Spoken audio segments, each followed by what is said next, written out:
Hi. Okay, guys, welcome again. We started the afternoon session with the extremely interesting topic regarding refugees, crisis, the topic that is of your main interest, as I know, looking at you. The leader of the panel is Anna Janatowicz, Anna Potoczek. The panel is pretty big, so we have 7 participants, and you can imagine that we have not enough time to discuss all the interesting issues and answer all the questions that Anya would like to ask. She will try, she will do the best, I would say. Yes. Anya. Okay. Thank you very much for coming to our panel that is dedicated to the resilience of refugees.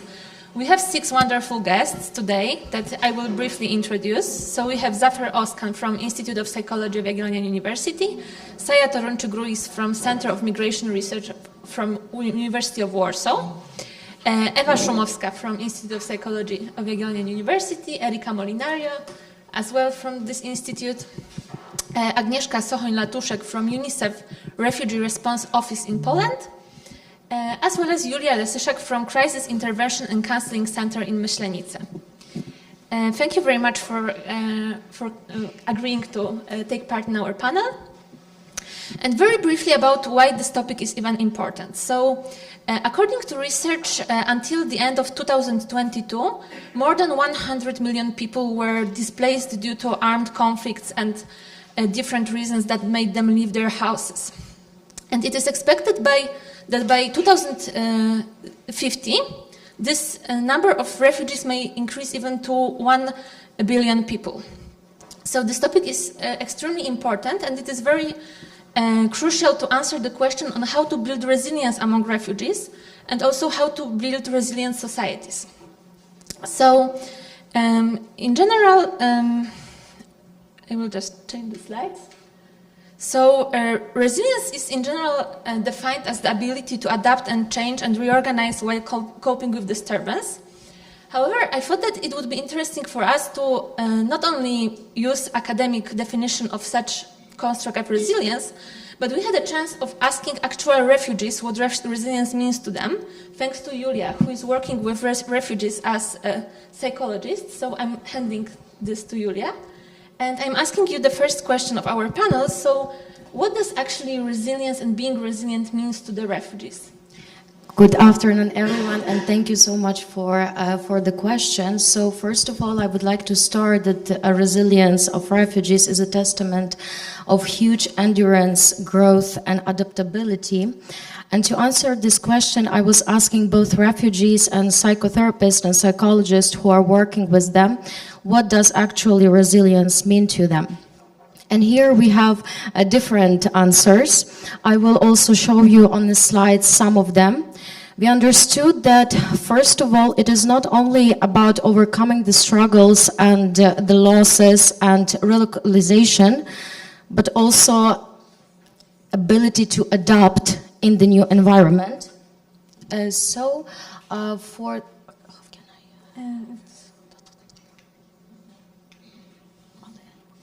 Just a second. Sorry. Okay. So some of the refugees provided the answers, and here it is important to understand that based on their economical situation, also the answer will be different. Those people who are coming from low economical situation, they quite frankly do not really understand what resilience is, because they don't have this ability to have the psychological support only in the places where we can provide the free support. But here is the other problem which comes, that there are not enough places for those people, also not enough Ukrainian speakers. Because of course we can provide the help, but it is important to understand that so many Ukrainians are not speaking Polish or the language of the land where they're coming.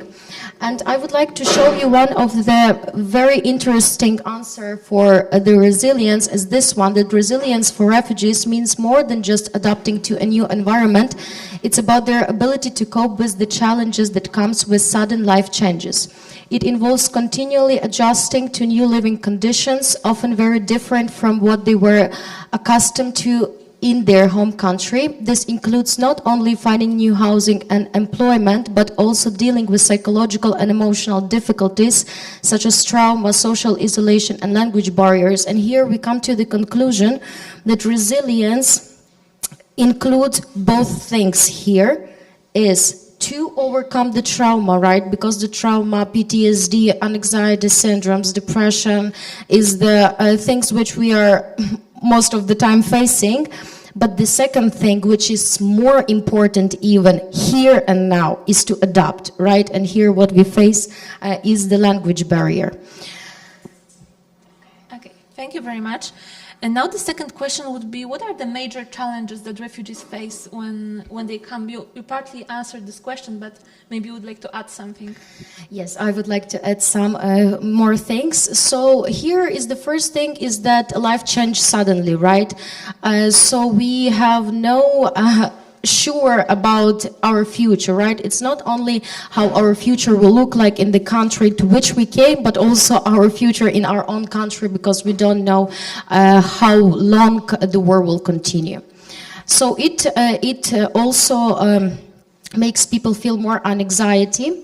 The second thing is documents, right? So for example, legalization of the documents is a great challenge that we are facing here and now, because for example, you can imagine that in Ukraine, those people were like doctors, teachers, professors, and when they're coming here, it is quite frankly hard to legalize the documents. So, but there is another thing. They need to provide themselves. They need also to provide their families in Ukraine. So they have to find the job in order to live. But the difference is that in Ukraine, they had a good position, right, while coming here to a new land with this hardship of legalization, the documents. They should go and work in the jobs like for example, in shopping, right? I mean, nothing bad about that, right? But the feeling of the person, it's what we include here, and the anxiety as well. The thing is that also we are facing the bullying, and this comes from our refugees who are in schools and in colleges. At the beginning of the war, we didn't see this dynamic, but as far as we are going, we start to feel it so much. That the moods are changing, and the moods are changing not in a good way for us. So this is quite the challenge which we are facing as well. And I think that another challenge is, of course, the anxiety which we are facing from day to day, not knowing what is like waiting for us, and as well thinking about our families in Ukraine, providing us feeling even worse. Thank you very much for sharing your experience. So you spoke about kids being bullied at schools as one of the major problems. So as we know, youth and kids are the great deal of refugees coming to Poland. And I wanted to ask another question to Agnieszka Sochoń-Latuszek. So you work as in UNICEF Refugee Response Office in Poland. I would like to ask you, could you share your experience about building resilience among kids and youth among refugees in Poland? Absolutely. Thank you so much. And yes, good afternoon, everybody. Thank you for introducing me. And thank you, Julia, for sharing your experience, because when I was listening to you, and that will segue to what actually we're doing at UNICEF here in Poland, we are actually working with youth and adolescents and trying to find the barriers, the challenges that they're facing when arriving here in Poland. So our office actually, the mandate of our office is to support refugees, mostly refugees from Ukraine, because our office developed in March 2022, right after the escalation of the war in Ukraine, in Poland, to respond to the refugee problems. That's why the name of our organization is UNICEF Refugee Response. And here we mostly focus on supporting youth and children, but also parents, families of the children. This is very important as well. And the support group, as we say. So also the service providers, the teachers that are working in the classroom that are now multicultural. So there are many challenges, but we are focusing mostly on 3 areas, on health, on child protection and education. And of course, within those, there is mental health and psychosocial support, as well as integration, which are the very, very big topics for us.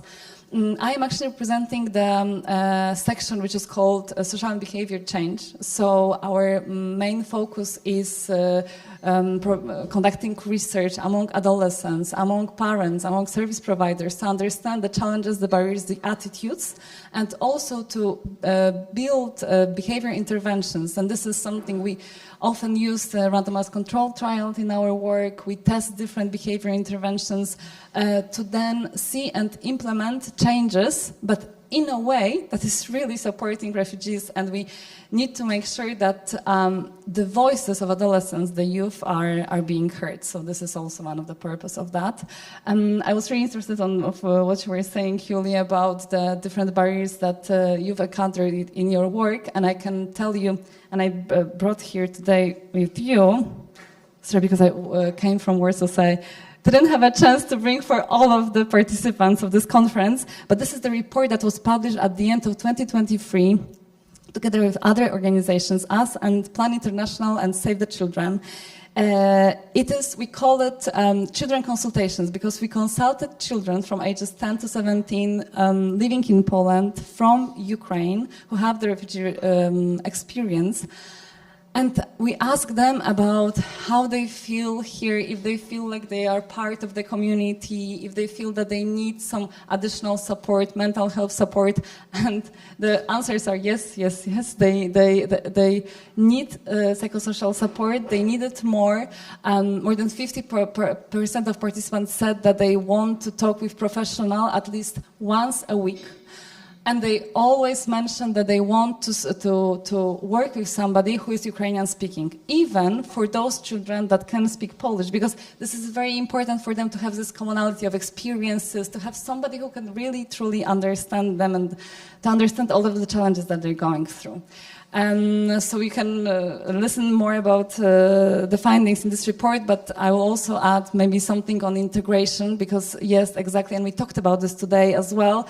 The honeymoon, as we call it, is over, and there are tensions, of course, from both sides, and it's usually like that. We can see the examples of other crises around the world, that the tensions are rising, and we need to think of how we can more support children, especially now in the context that children from Ukraine are obliged to go to school in September, and this is something that may be influencing their mental health, for example. Yes. Thank you very much for a very interesting short talk. Okay, so now I would like to move to our scientific group.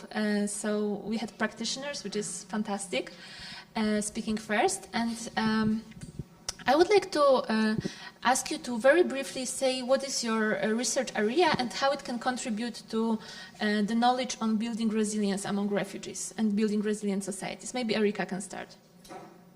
Okay. It's working? Yeah. Okay. Hi, everyone. I mainly work on perception of refugees and understanding migration intentions of refugees. So usually refugees are seen as helpless individuals, but instead they kind of show strong abilities to make decisions and proactive behaviors. So the idea of what they encounter when they flee their own country and move to another country is a strong, shows strong intentions and agency. My main focus is to understand what are the circumstances surrounding the migration intentions, what affects migration intentions, and how to better create a welcoming environment for refugees. Thank you very much. Eva, can you continue? So the studies that we are running, I mean Małgorzata, who is here, but also Jola Perek-Białas, Paulina Szwed. So this is the project that we started right after the outbreak of the war, and it focuses not on refugees, but it focuses on the host community, on Polish people, and their willingness to help refugees. So. And now the question is how it adds and relates to resilience. And I think it very well fits with this extended definition of resilience that we discussed actually as Manos led in the first panel. Like if we think of resources that people can have to cope with those very difficult circumstances, I think that one of the resources is the help of the others, some support that they can get when they come here. And now what is responsible for the response of the host community? Are people willing to help? Are people willing to provide support, provide the end and response in a very empathetic and helpful manner? So we are just focusing on the host community, but we also think that it's a crucial factor in helping and building this resilience in this very new environment, because this is, as Julia said, and also as you mentioned, it's crucial to find your way in this new community. Mm-hmm. Thank you very much. I will later on ask you more about helping refugees, but Saya, now could you please continue with your expertise? Yes, sure.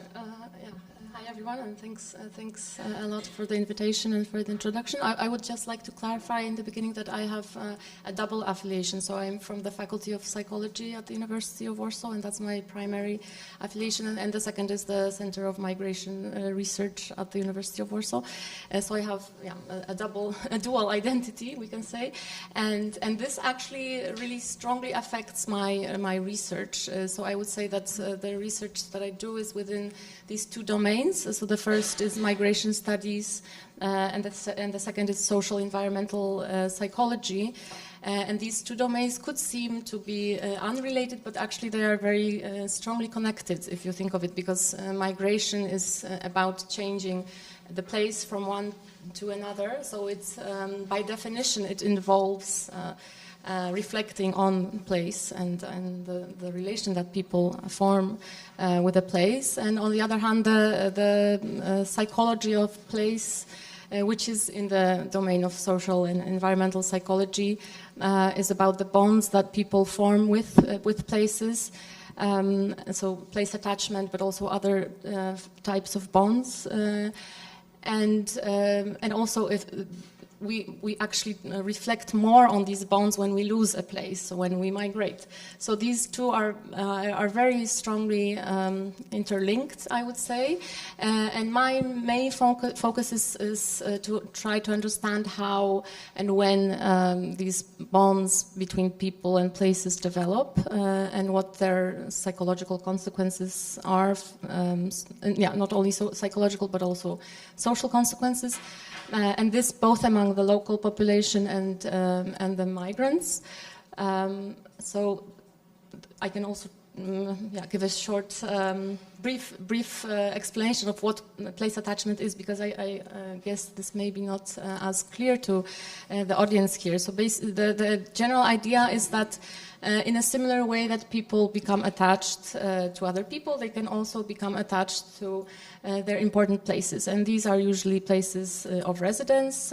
These can be places at different scales, so home, neighborhood, but also city or region or country. But this can also be a park, playground, or some other place, and not necessarily our place of residence, but a place that we simply are familiar with. So people form these bonds with places, and it's an emotional bond that is understood as a positive bond that gives a sense of security, safety. It gives a feeling of being at home. So this is naturally something very important for the migrants to develop, and it is shown that having such a bond with a place, any place, is actually beneficial for well-being. So this also has to do with being resilient.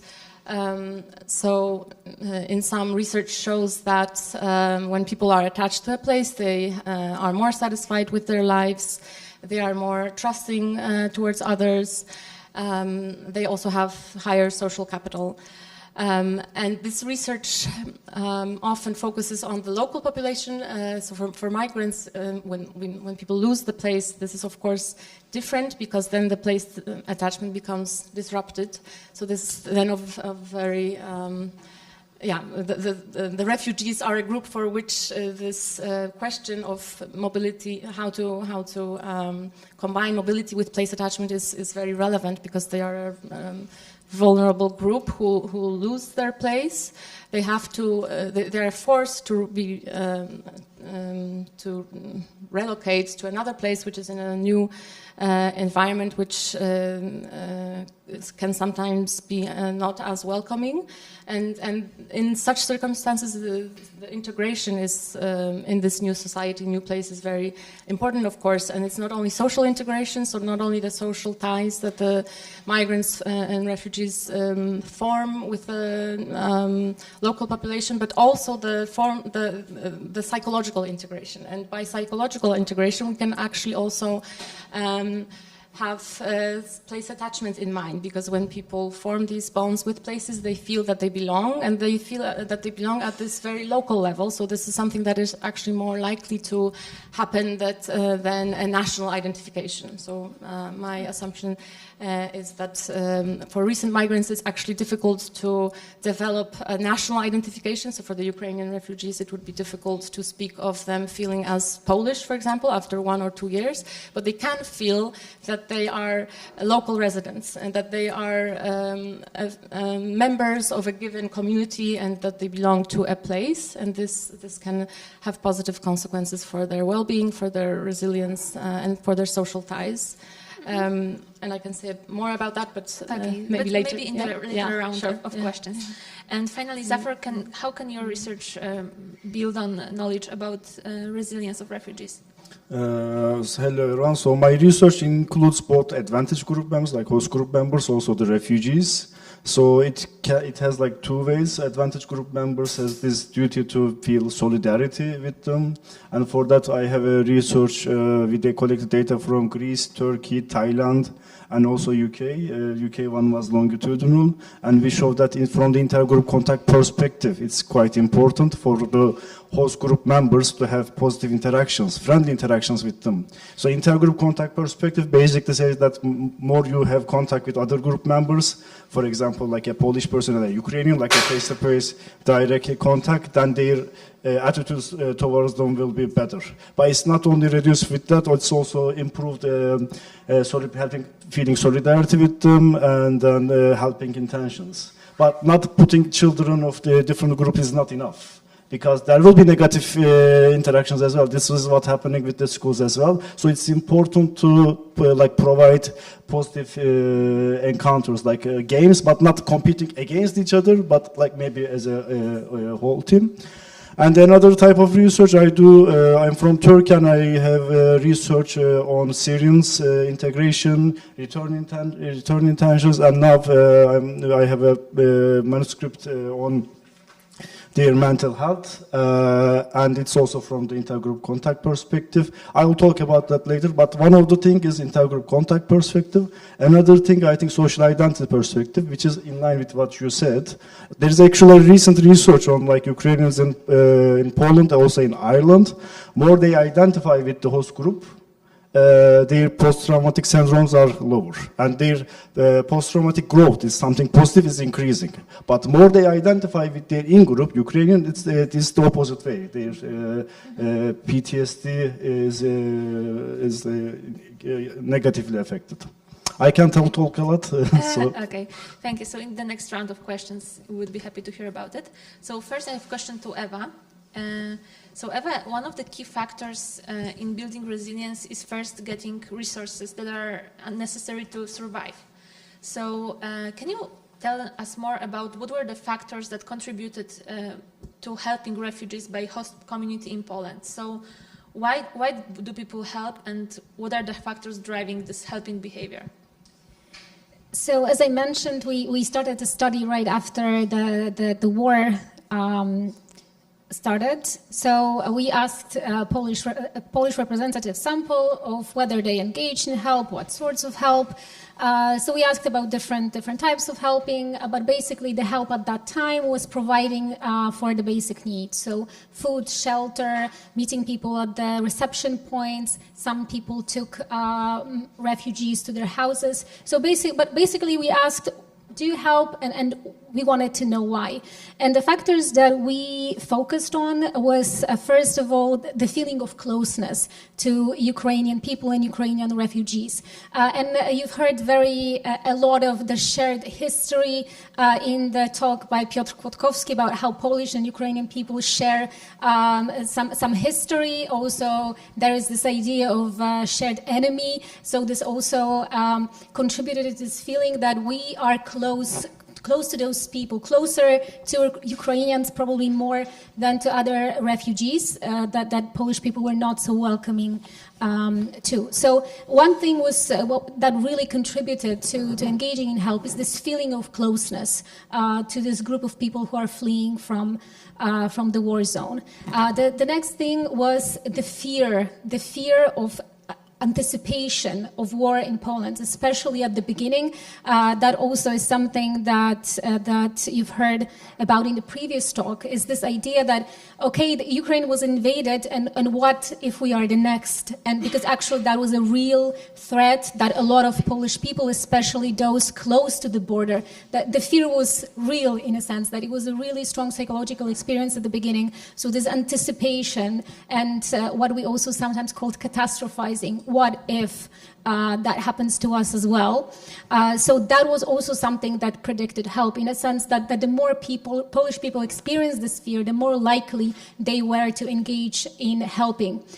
So that was another factor. And what also we thought would matter, and in fact it was a really strong factor, was this norm of helping. So a lot of people engaged in help, and we asked people how many of your close ones, friends, acquaintances, they help. So basically what proportion of your social network are the helping people. And the more people from your immediate circle helped, the more likely you were to help. So the three factors that we identified, it's probably not the sole ones, but what we know is this feeling of closeness, the social norm of helping, so others are helping and I'm helping, but also this anticipation, this fear, this shared fear of maybe we'll be the next. These are the things that strengthened the willingness and involvement in the help. But that was at the beginning of the war,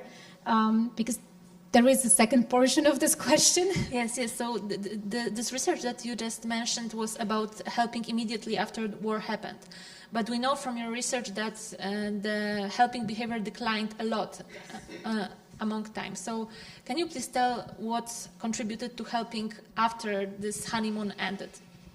So we, as I mentioned, we started this study at the beginning, and then we came back to our participants like 2 weeks after, and 1 month, and 2 months, and then a year after, and 2 years after. So we have a lot of data. Not all of that we have analyzed yet, but what we know is that the situation changes. So what we first did is we wanted to see, are the factors that worked at the beginning are still contributing to helping. So what we know that indeed involvement in help decreased over time, which also makes sense. And in our last survey that we conducted last February, so like 2 years after the invasion, only like a small fraction of participants help, but there is no need to help anymore, especially that we asked about providing for basic needs, food, shelter, but also like symbolic support. But so that of course decreased. But even after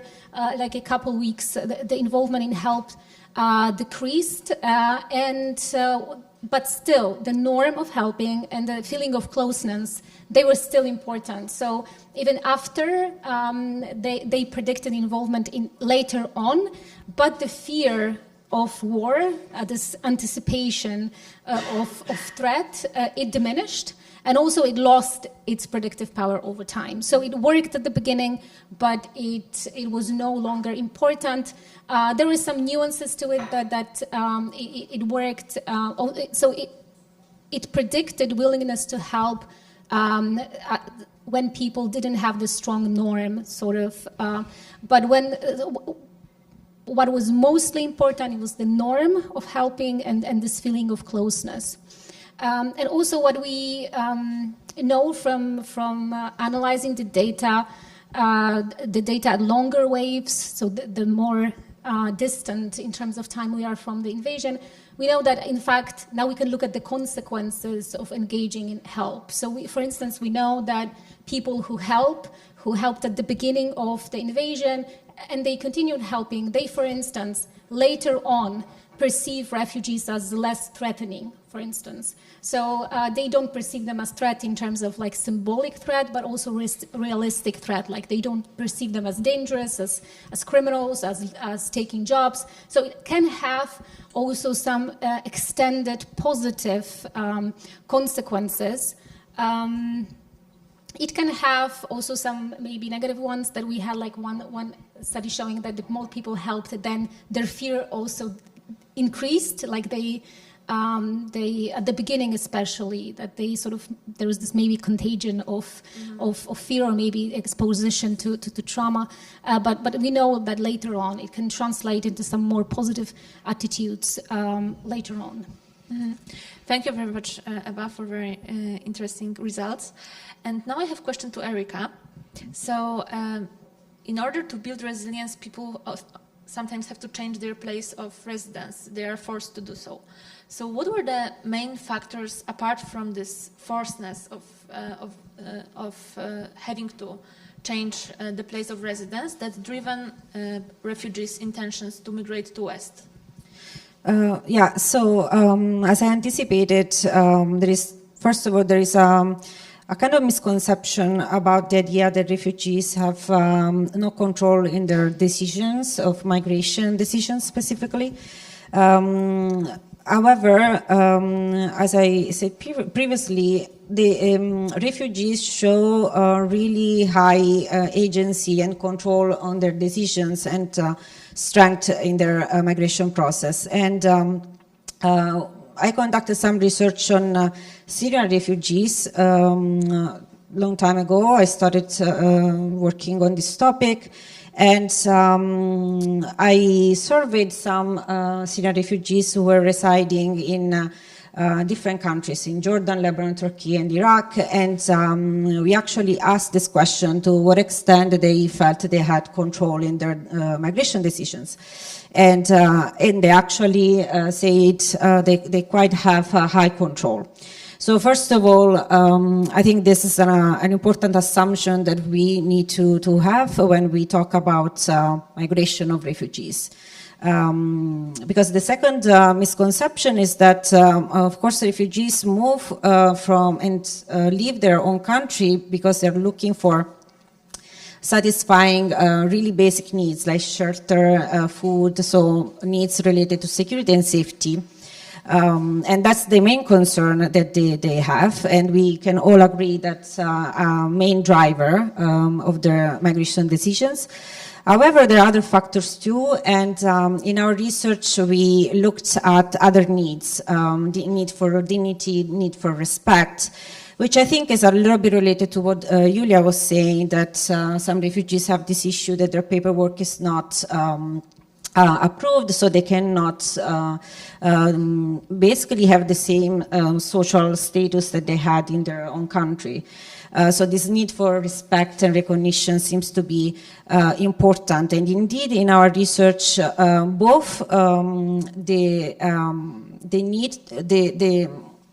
as drivers, we identify this need for having security and safety, but also, and sometimes even stronger, as a need for the need for respect and dignity. So to have a place in the new country where they migrating to. So the main point here is that those two motivations basically affect migration intentions. So it's the anticipation, to what extent these needs can be satisfied in the Western countries. Because specifically here for this study, we surveyed these Syrian refugees who were already in other countries, so we were asking about the second step of their migration process. Another aspect that we looked at, besides this satisfaction of needs, so anticipated needs, is to what extent the current satisfaction of needs determine their intention to stay where they are. And to respond to this question, we conducted another study with Syrian refugees always, but in this case they were in Germany, in the Netherlands, in Jordan and Lebanon, and we found again that this need for dignity, respect, be valued in society is a stronger motivator for their intention to stay where they are. So these two aspects, motivation aspect, seems to be important. Yeah. Okay, thank you very much. Moving from what you said, it's very important for people to feel attached to the place, as Saya mentioned. So how can refugees deal with the fact that they have maybe double attachment to the place? So not only attachment to the current place of residence, but also to the former one. So can you say something more about this, how these two factors influence their well-being? Yes. So this is a very relevant question, and actually, in case of voluntary migration, it's much easier to combine different attachments, and the attachment to the previous place can be combined and can actually be positively related to being attached to the new place. But in case of forced migrants, who can often cannot go back to their place of origin, and in some cases this place of origin does not even exist anymore, it's much more difficult and complex, and being attached to this previous place, the place of origin, is not does not have this adaptive positive function anymore. So in the case of refugees, or let me first say go back to the classic studies that actually started the research on place attachment. These were studies done in the 1960s in the US, and then Mark Fried showed that when people moved to a different neighborhood of their own city, even though these places were offering better living standards, for those people, it was this move was actually related to a very high distress, and they reacted with grief and longing to the previous place, and they could not become attached to this new place, even though it was supposed to be this better place for them. And so it became clear that it's not that easy to become attached to a new place when this place is not chosen by the migrants themselves. The question is then how to make, how to facilitate this attachment in a new place when it's not that easy to still, when this attachment to the older place is not that adaptive anymore. And recently we conducted a study together with Anna Wnuk, also from the Faculty of Psychology, among the refugees from Ukraine, and we wanted to find out if this attachment to the new place, so the city or town of residence, we did a study among Ukrainian refugees that came after the outbreak of the full invasion, and were residing in Poland at the time, and they could be living in any part of Poland. So they were living in various cities and towns, and we wanted to see if attachment to their new location in Poland could serve this adaptive function. But we also considered the attachment to the previous place, and we also looked at the similarity between the two, because we know also from the research on resilience and identity that it's that people need to organize their self through a coherent story where they link the past with the present. So And we also know that it's easier for people to form bonds with places that are familiar and that are similar to the ones that we know, we have known before.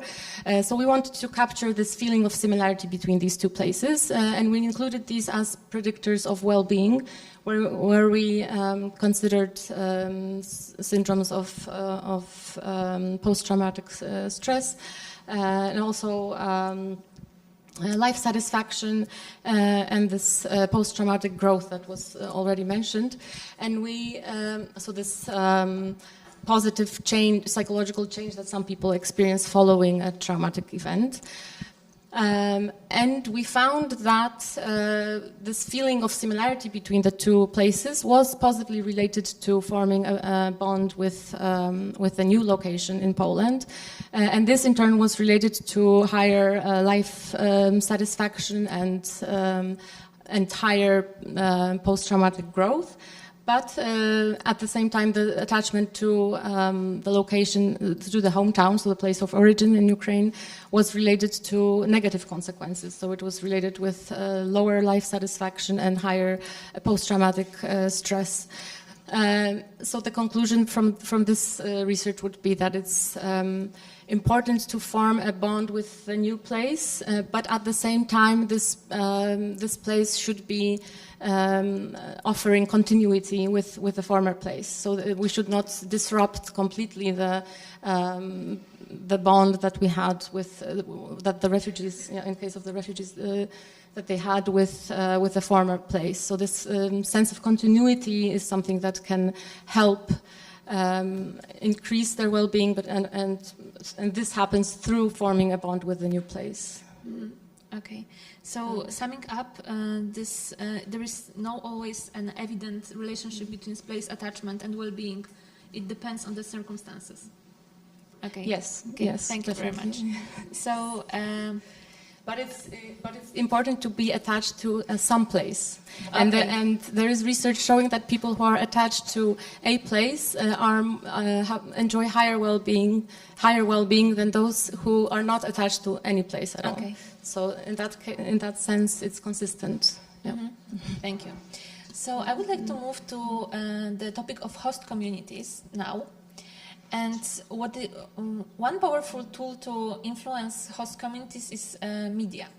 So how media portray different situations and events influences people's attitudes and behaviors. So my next question is to Zafer. So how the fact how refugees are portrayed in media can influence attitudes towards them and their functioning in the society?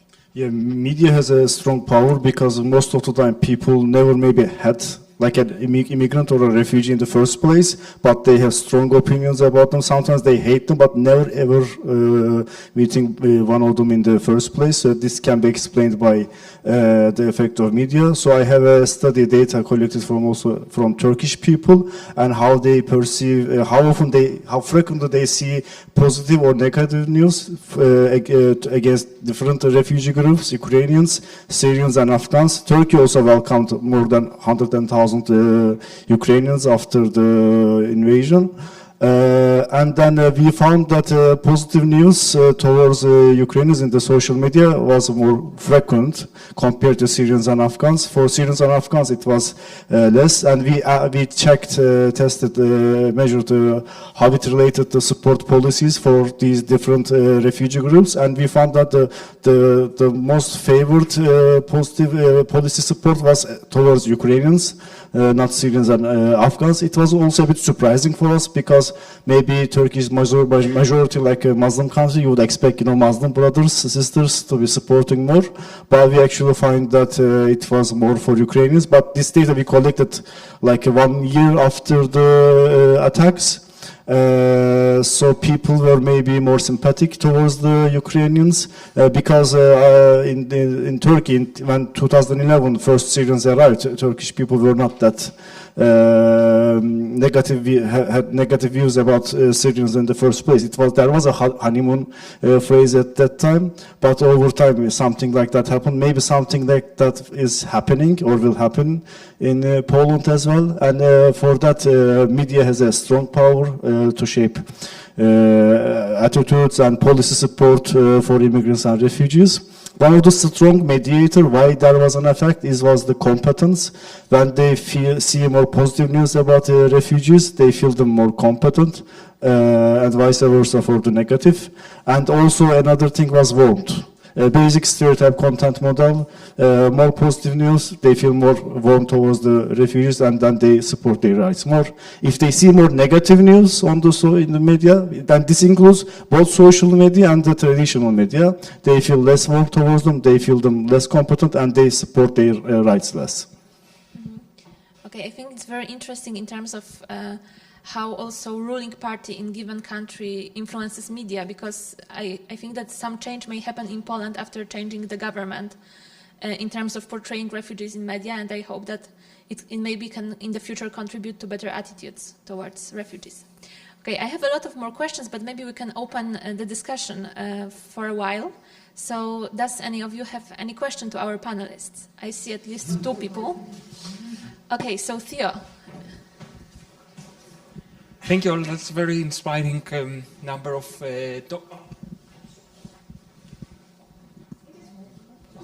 Can you hear me? Okay, great. Yes. Thank you. Very inspiring line of talks. I will focus on two words that we heard: shared and dual. And I was wondering, it's more like a comment, not a thought.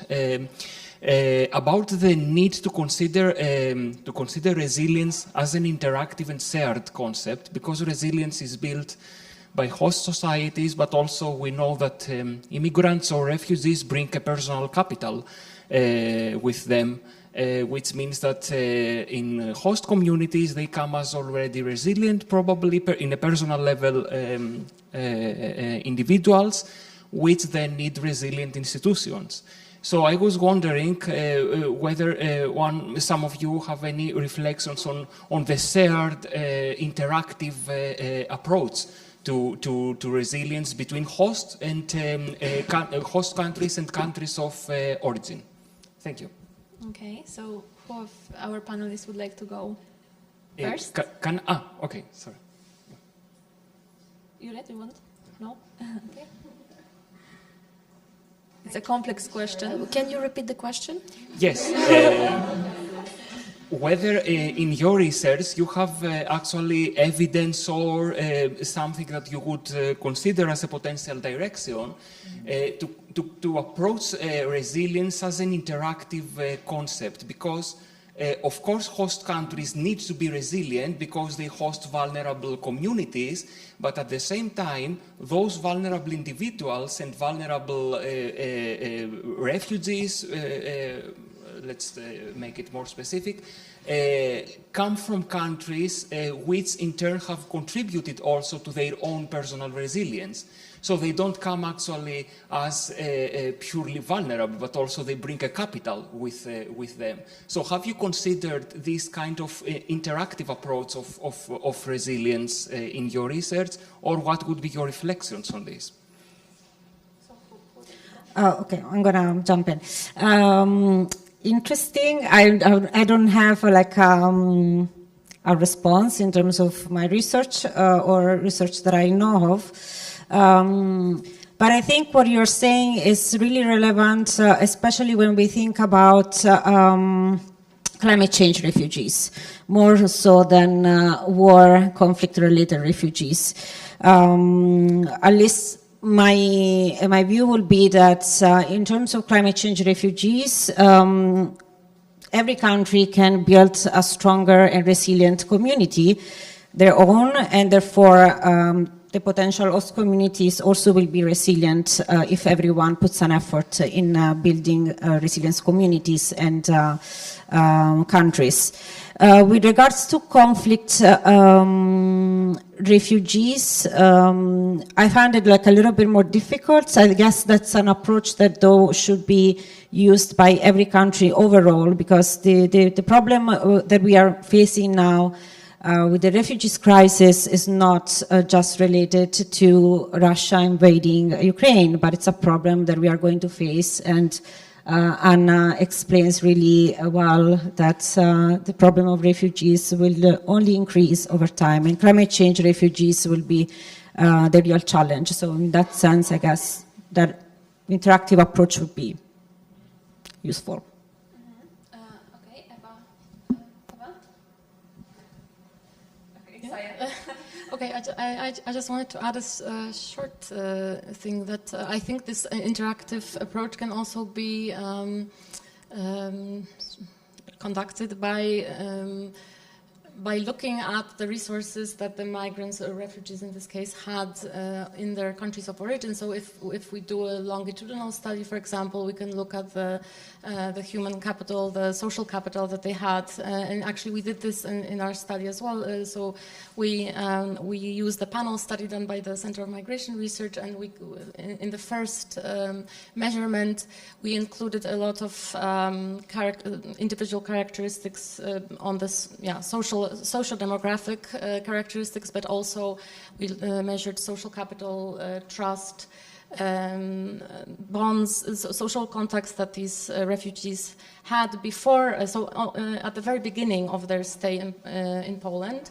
And then so these are resources that they came with, we can say, and then we can look at how these resources can help to be more resilient. So in the case of my research, that could mean how can this help form attachment with the place, for example, and how can this in turn lead to higher well-being, better life satisfaction, and so on. So I agree that this interactive approach is very much needed, yes. Okay, I said these two questions. Or Eva, do you No, I think they have something. Okay, so Dominika will go first and then Marek. Okay, thanks. I have a question to Saya about this place attachment, since you equated it pretty much to a positive bond.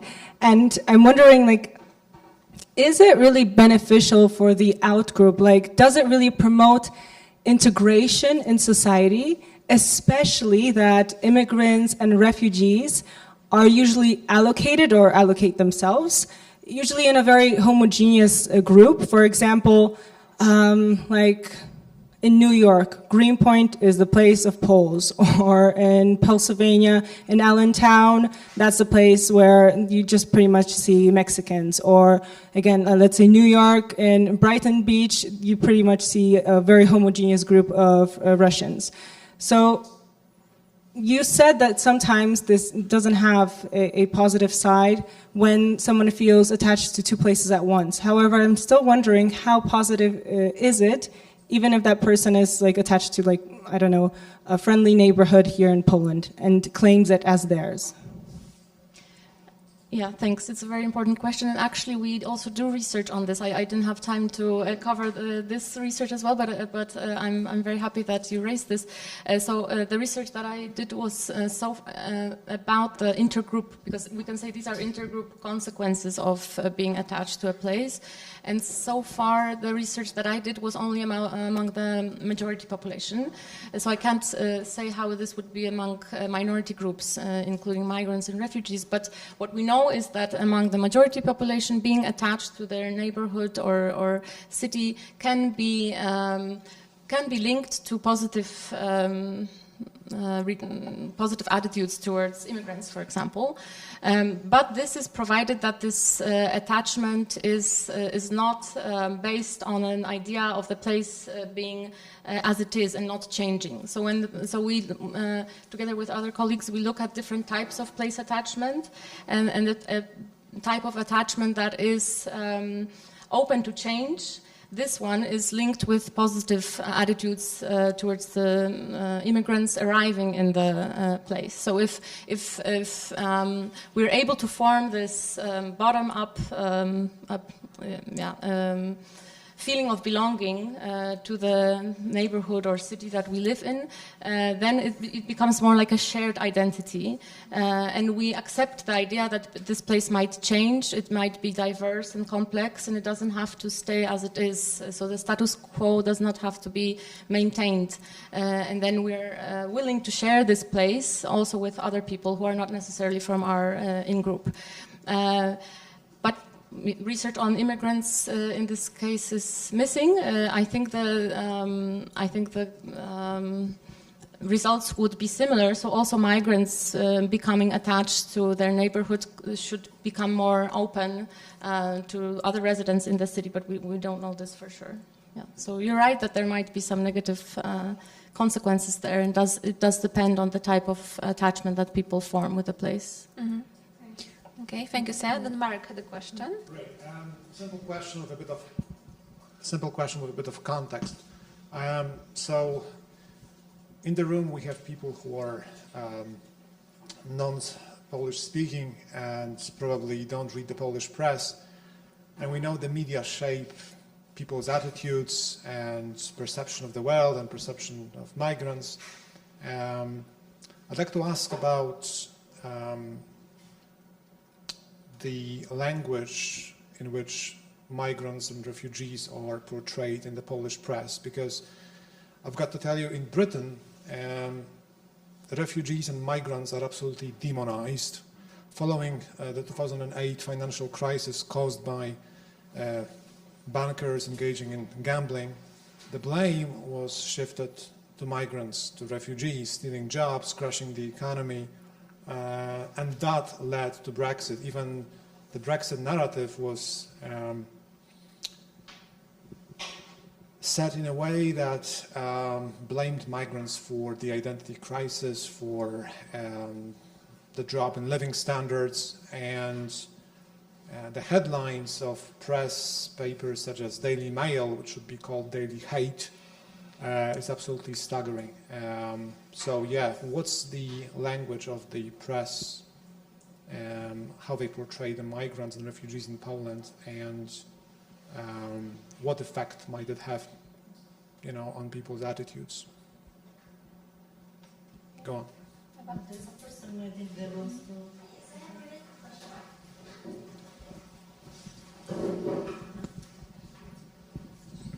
So I represent NGO here, so we came from the humanitarian organization. I'm also from here, but I have a more practical question, which is associated with what Józef was saying and the Mark comments about how to portray refugees. So currently in Poland, we are facing shrinking resources for the humanitarian help. So at the beginning, it was very easy to get funding for any sort of actions. However, now all the major organizations are retreating, and we have almost no funding to provide any help. Because there's it's very easy to get funding at the beginning of the crisis. However, we are currently in the sustainability phase. And then it's assessed, okay, in Poland we are doing fine, so we don't need funding. This is not really true, because probably you know that currently new legislation is coming. So starting from 1st of July, half of the refugee centers in Małopolskie will be closed. So we had 500 refugee centers, and starting from the 1st of July, we'll have 250, and there is no plan what to do next. No one, the government doesn't have any idea.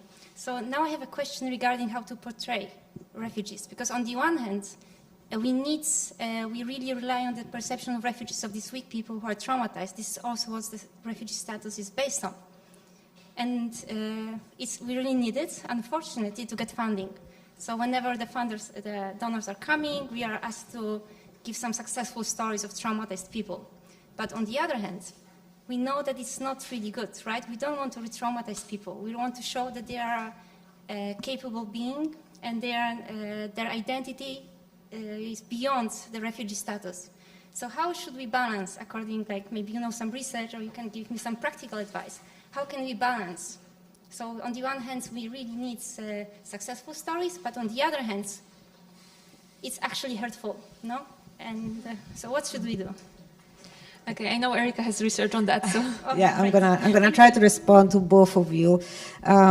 First of all, I don't read Polish newspaper, unfortunately, but I've done some research on perception of different groups of refugees. In general, refugees are perceived in media or by the public as either intruders, so people who are coming and that they're not welcome, or as victims. And usually this kind of perceptions of refugees and how they're portrayed in general affects the tendency to help them or to be against them. So seeing refugees as victims usually leads people to higher willingness to help them.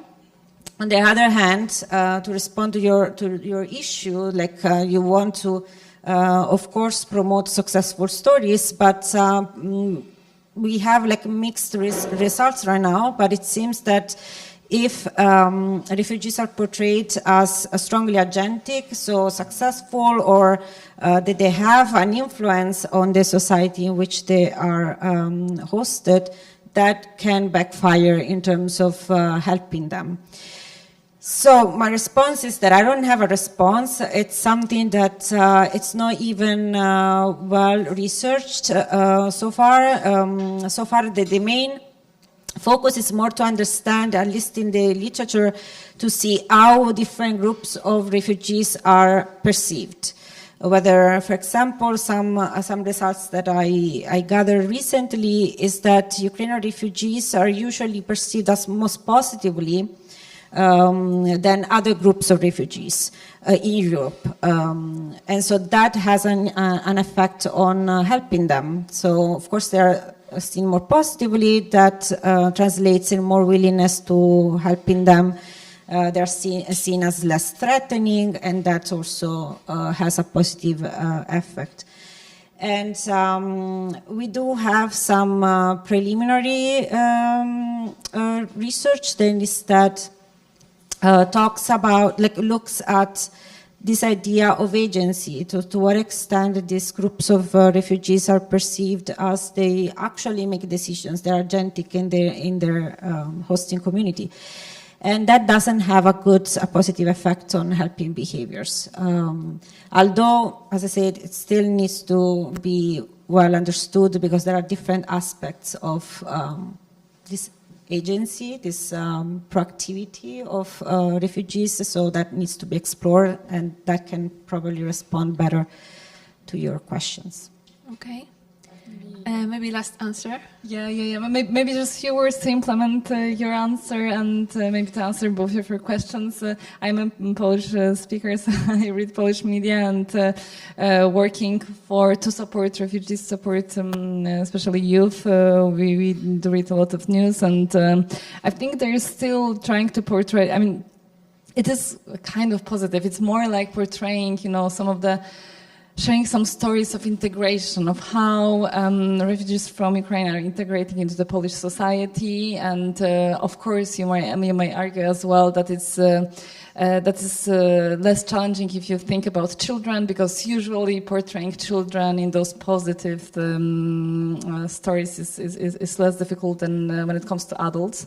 And this is very much a crisis of mother and child crisis. Most of the refugees that came here are women, and there are many children here. So I think I understand your concern with the limited funding, and of course I remember this situation at the very beginning with March 2022 when all of the donors would come and all of those shelters were opening and accommodation centers. Now it's not the case, but the needs are still there.